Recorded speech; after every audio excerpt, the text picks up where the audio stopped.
Were you given genes that made the game of conventional good looks impossible to win? The solution is simple. Just play a different game.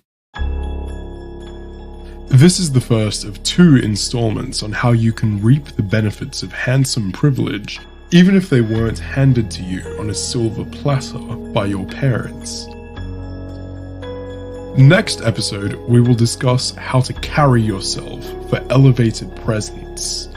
Today, the focus is on the image that you're carrying.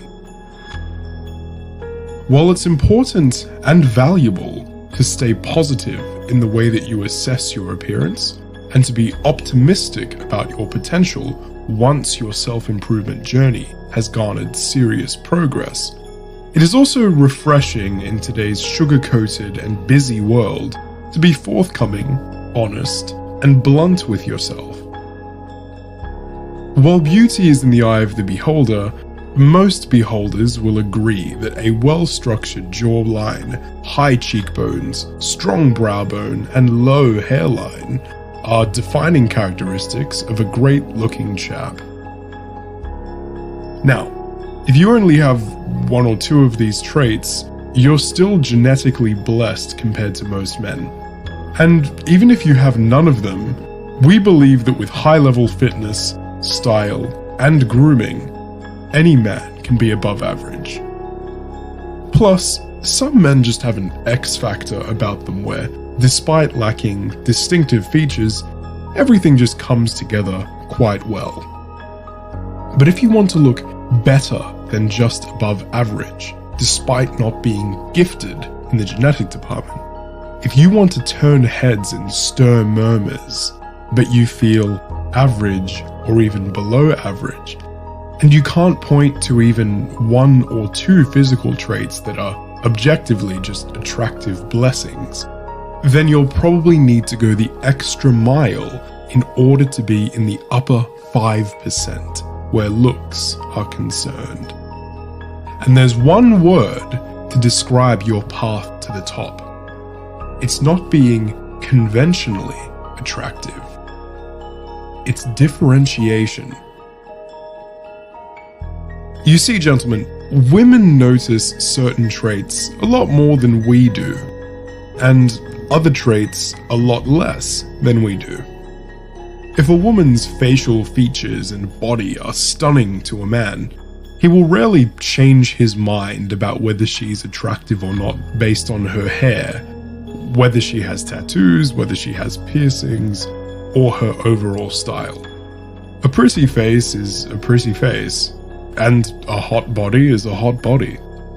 Sure, her stylistic choices might move her up or down a few points in your eyes depending on your taste, but they're unlikely to completely transform whether you find her attractive or not. For women, on the other hand, the same man with the same facial features and the same body can be perceived as drastically more or less attractive depending on the way he puts himself together, and on what the way he puts himself together says about who he is. A skinny guy with soft features who dresses plainly just seems a bit like a little boy, boring and unstimulating. However, a skinny guy with soft features who has piercings and tattoos and a highly stylized aesthetic is viewed as edgy, unique, and interesting, all while seeming friendly enough to approach and be comfortable with, since he isn't physically imposing. Think about it. How alluring could it be for somebody to seem rebellious and edgy, yet easy to talk to? It may be an unfortunate reality that most people are so easily fooled by appearances, but it's a reality you can either be upset about, or one you can use to your advantage. And a perfect example of this, no offense to you, good sir, is Tristan Clausen. Now you can see his, if you like, before picture here. Even with enviable hair thickness, reasonable style, and some accessorization, it's evident that he wasn't blessed in the genetic department. A round face, small chin and jaw, broad nose, and lack of distinguishing favorable facial features mean that for a chap like this to stand out and be desirable, some extra work is needed.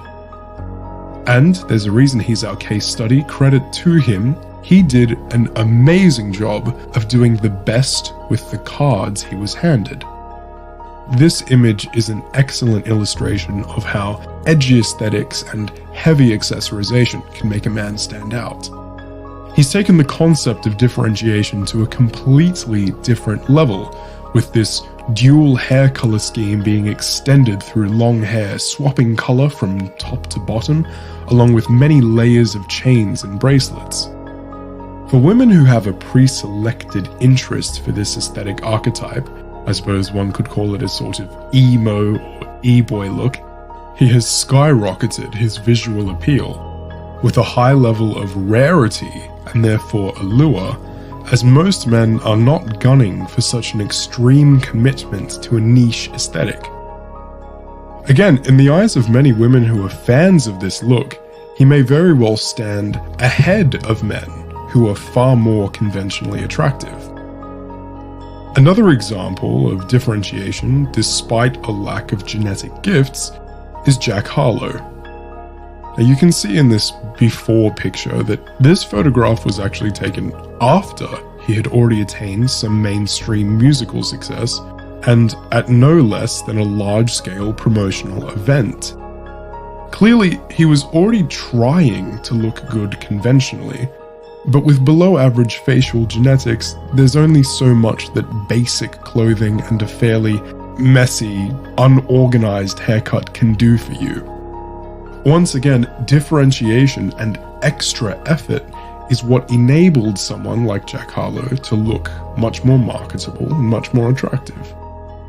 You see in this second picture here that firstly, very aggressive and eccentric stylization has taken place. He's wearing these trendy Cartier-style glasses, a bold patterned cardigan that suits his skin tone and his hair tones, and there's some jewelry as well that immediately make him striking in a much more palatable way. Before the eye has time to focus on finer and more genetically controlled details, such as bone structure, symmetry, and nose shape, his naturally curly hair is now much more well-worked, and his overall image is incredibly striking and unique. Additionally, as is recommended for all men who either have suboptimal facial structure or are currently at a higher body fat percentage, a beard is helping to balance and elongate his face. Overall, Harlow has leaned into a different aesthetic archetype, being that of a funky, offbeat, and playful man with financial success to flaunt. Sounds exciting. Now, between Clawson and Harlow's transformations, we see something in common. They leaned into their natural strengths and weaknesses. Had either of them attempted to fulfill a Giga Chad archetype or a classical gentlemanly archetype, their natural features would have held them back severely. But when Clawson reaches for an emo aesthetic, his feminine features make for a successful execution and exotic look. When Harlow reaches for a funky aesthetic, his imperfections match that overall mood quite well. So ask yourself, if you're not confident that your facial features or body structure are capable of making very basic outfits look spectacular, then what aesthetics can you lean into in order to make your weaknesses part of a cohesive, confident, and sexy final product? If you're curious about what we would recommend for your personal appearance, don't hesitate to reach out to us. Now, if you're watching this despite having a model's gifts, perhaps consider toning your style down and letting your bone structure do the talking. Take this image for instance. The reason Ricky Martin looks good in the fairly standard and played out tuxedo is because he's Ricky Martin. Now, most men could wear this exact same outfit and look quite ordinary in a formal setting, whereas Jack Harlow's outfit would make anyone stand out in any occasion. Note as well that here, Ricky Martin has quite a regular hairstyle, no glasses, no piercings. This is what we mean when we say that for the genetically gifted, far fewer steps are needed to make an impact and stand out. Even in cases like Ricky Martin's, however, you may be a 10 out of 10 and yet unhappy with generic looks. If this is you, we recommend our video on how to match your style to your personality.